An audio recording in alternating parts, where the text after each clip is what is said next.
Hi everyone, it's Karen from Ribbonly, and today I'm going to show you how to make a rose from ribbon. So begin by measuring out approximately 80 centimeters of ribbon and lay it out across your table like this. Take the far end of the ribbon and fold it over to the right of your table, leaving approximately 7 centimeters of tail in its original position, and make a crease at the fold. Next, take the long length of ribbon and fold it downwards towards you. And you'll see you're forming what looks like a little house rooftop. The top of the roof should measure approximately 2 centimeters. Crease at the fold. Keep your shape steady with your fingers and fold the long length of ribbon now across to the left, creasing as you go. And you'll see you've formed what looks like a little sort of diamond shape with a square hole in the middle. And the short side of the diamonds should measure approximately 2 centimeters. All the way around.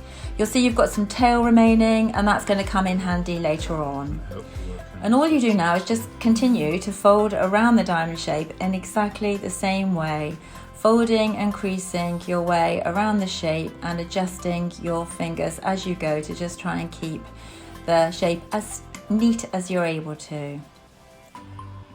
And once you get the hang of this, and it won't take you long, you're going to have so much fun because there are so many ways you can use these roses. I've recently made some to go on top of a Mother's Day gift, and they look really, really lovely as a gift topper. But you can also make them and pop them onto a cake. You could add them to a wreath or to a garland. There's no end of uses really, and once you start it's really quite hard to stop.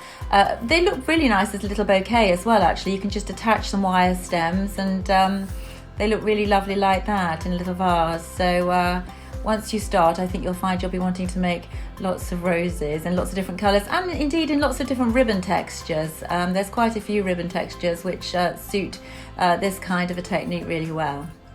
You can see I'm coming towards the end now of my folding. I think just one more to go. There we go. And this is the shape you should sort of end up with.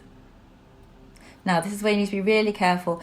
Pick up the shape and hold it as carefully as you can. Try and keep the shape as well as you can, so that you are able to grasp the top of the ribbon. So the ribbon, the last bit of ribbon that you were working with, you are now going to grasp. You're going to pinch it, and then you're going to poke it down through the middle of the hole, through the center of the diamondy shape, and it's going to pop out underneath. There it is. And that's the bit you're going to be working with. So you need to hold that, don't pull. Whatever you do, don't pull, otherwise all the ribbon will just come through the center of the hole. So just now begin to very carefully twist clockwise. Be patient and keep your nerve. If it feels like it's all coming to bits, it's not. Just hold onto the side of your shape with your left hand. Just keep twisting, and you'll see the center of the rose is now beginning to form.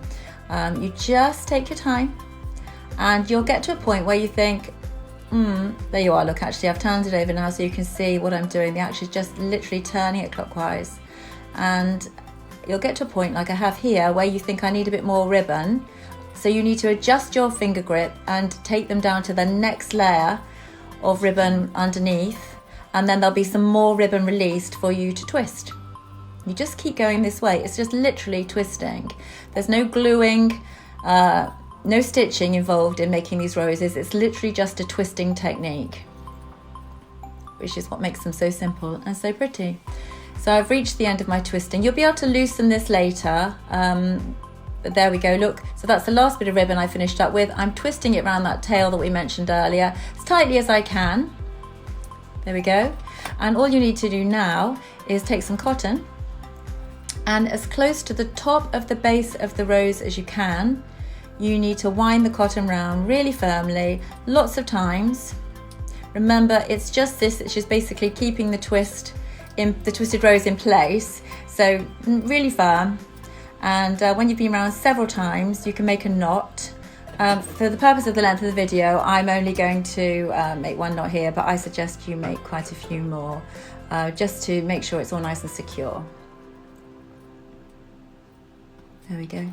And then you can neaten up. Just trim off the end of your cotton, trim off the end of the ribbon, and then add your rose to any of the special things that we've talked about. There we go, a lovely rose ribbon for you today. I hope you've enjoyed watching this. Thank you.